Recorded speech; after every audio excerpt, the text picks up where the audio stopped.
The situation is most definitely heating up on the Gaza front lines. A couple of days ago, I had access to a hill that overlooked Gaza by just a few hundred meters. Today, that hill is completely cut off because it's been taken over by the army.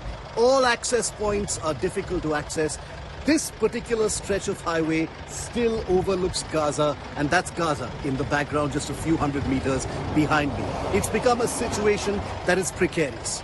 Lots of tanks, lots of M109 howitzer, artillery guns, lots of armored personnel carriers line different pockets of this highway that we've been traveling on that runs parallel to the Gaza Strip. As we've been reporting here on India Today, the ground operation that everyone is so curious about, there's so much suspense about, has already actually begun.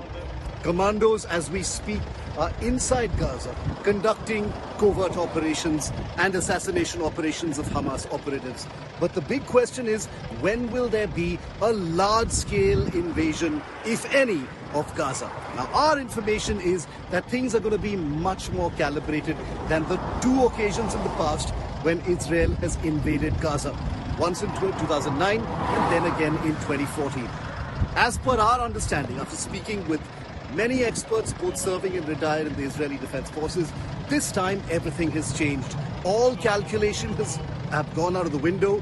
Israel no longer has the appetite, perhaps, for a long-scale invasion where an end game or an exit strategy isn't in sight. Having said that, Israel is super focused on at least one big result, and that is the complete decimation of Hamas. But that continues to be easier said than done. From here on the ground with Gaza right behind me, the situation continues to remain tense because the army and the Israeli Defense Forces, who've been pounding Gaza, both from the air and from the sea, now wonder whether a large-scale ground invasion is actually going to result in the end game of the obliteration of Hamas. Quite apart from the fact that a major chunk of the Hamas leadership is sitting abroad in safe havens like Qatar and Iran, there is no real guarantee that the cutting edge of the Hamas has all been destroyed. Yes, it's true that many anti-tank commanders, many planning commanders have been killed in Gaza, the northern part of Gaza, which is actually visible right behind me. But the fact that the Hamas, at least visibly, continues to have its potency intact. They're still using anti-tank weapons. They're still using drones with bombs. They still have their eyes on every move that the Israeli military is making. And remember that 18 days after that terror attack, in areas very close to the stretch I'm standing in, where a large number of the massacres took place and a large number of the hostages were taken, the Hamas is ever better prepared for whatever's coming before it. The hostage crisis inside Gaza continues to expand. Contrary to popular belief, the release of 2 and now 4 hostages has not alleviated tensions. It has only galvanized Israel even further. Will that push them into a large-scale ground invasion is the big question to ask. I'm in the city of Sderot, which has been turned into a ghost town because this is the city of rocket shelters, a place that has been devastated, and everywhere there are empty houses. But in Israel, you can't walk very far without bumping into someone who's been part of the military and who has family who's in the military.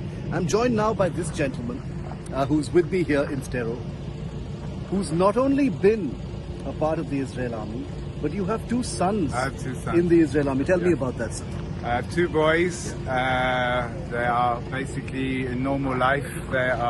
One of them is one of the top barmen in the country, and the other one is also manages a restaurant in Jerusalem. And on that terrible Saturday morning, they were called up after the initial attacks by the barbarian people, and they had to, at very short notice, go into... Walk with me. Yeah. Had to go into the army. Because you're a parent, you're a soldier, yes, but you're also a father. Israel is contemplating a ground offensive now. You obviously have mixed feelings. You're proud of your sons, you know they're going to do their duty, but this is a scary time. Take us through what kinds of emotions you feel right now. There isn't a night that we've had in the last 2 weeks where we've slept. Every single alarm on our phone goes off at any time in the night, and we're worried about that they're going to be going in. We know that they have to go in because we have to get rid of this absolute bunch of monsters from the earth, right? If we all see what they've done, they're people that have kidnapped babies, our babies. They're absolutely horrendous things that they've done to us.